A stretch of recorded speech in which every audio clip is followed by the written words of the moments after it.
Representative George Santos has told yet another whopper of a lie. Not exactly unexpected, but apparently, according to him, communists tried to kidnap his niece. That's right. Pink-haired communists that came after my family. Now, in an interview published on Tuesday, Santos told the New York Times that he had endured numerous death threats as an openly gay lawmaker. That I actually do believe. I'll be fair about that.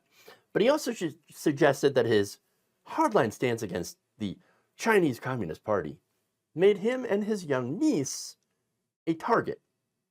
He said, quote, I'll give you one. I'll give you one story that nobody talks about. That's probably because it's not true. The lawmaker claimed that his niece had vanished from a New York City playground in Queens, but was spotted 40 minutes later on security footage with two Chinese men. Look, I don't want to go into like conspiracy theory, but you know, if the shoe fits, right? Wait, so you're saying that the Chinese Communist Party has come over, sent agents to specifically target George Santos's niece to try to kidnap her for what reason? Extortion?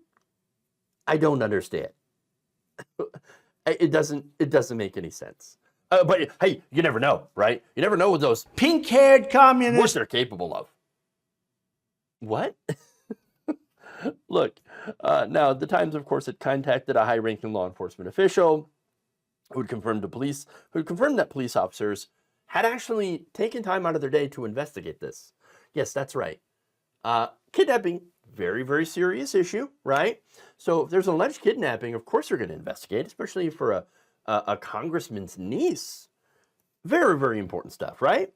That said, in their investigation, they never found any evidence that anyone was kidnapped. So there was no kidnapping and no evidence of any involvement from the Chinese Communist Party. Pink-haired communists. Not involved. Not involved. Quote, we found nothing at all to suggest it's true. I'd lean into, he made it up, end quote. Well, yeah, of course. Again, do you think the Chinese government, you think they're going to target George freaking Santos? Are you serious? AKA Anthony DeVolder, AKA George Anthony DeVolder, AKA Katara Ravash. You think they're going to go after that guy? How would they even know who to target? It's because there's so many different aliases. So many different people. No. Look, the issue here, of course, is, wait, you reported this to police. You wasted the time of police. Why are you not in trouble for that? Like, I understand that this is a serious, kidnapping is a serious issue, which is exactly why you don't put in a false police report. And if there was surveillance video, which again, I doubt here, right, of two Chinese men walking with his niece or whatever, okay, but you're basically accusing people, you're profiling Asian people, probably Asian Americans, of kidnapping, accusing them of kidnapping, and again, being Chinese spies just because they're Asian. That's pretty gross and racist profiling that's going on here, George, Anthony, whatever. I can't assume that anything is true. I can't assume that there's even video, surveillance video. I can't even confirm that, this guy has a niece. I don't know. I don't know. The only thing that can be confirmed is police saying, we looked into it and we didn't find any evidence. We think he made it up. That is not something cops normally lie about. Usually, like, if they actually are like, found something or found any sort of evidence, that makes them look good. Like, oh, we found a kidnapped missing child. Aren't we great? Police are usually going to go in that direction, not in like, yeah, no, we think this guy, he made it up. This thing that would actually make us look good if we found it.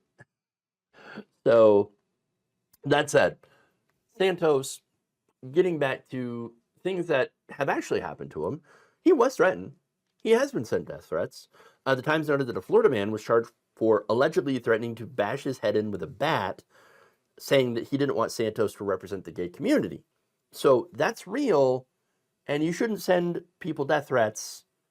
I don't care how bad they are. Don't send them death threats. That's terrible. That said, real incidents like this do tend to get overshadowed by Santos lying. All these lies, these half truths, these fabrications, they don't.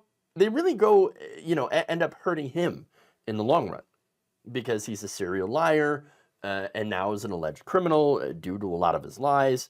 And so, at the end of the day, you can't really trust what he says. But again, I get it as law enforcement. You have to look into this. You know, kidnapping, alleged kidnapping. You got to look into it, but there's got to be some sort of restitution there for making a false police report, claiming that, like, oh, now my niece got kidnapped by the Chinese communists. Really? No, no. Wasting their time like that is should be punished. I'm actually glad though he lied about this for one reason, and that means it didn't actually happen. I know, I know. As much as I loathe Santos, DeVolder, whatever he wants to be called, I don't want anything bad to happen to his family. And look, I don't want him coming to any physical harm.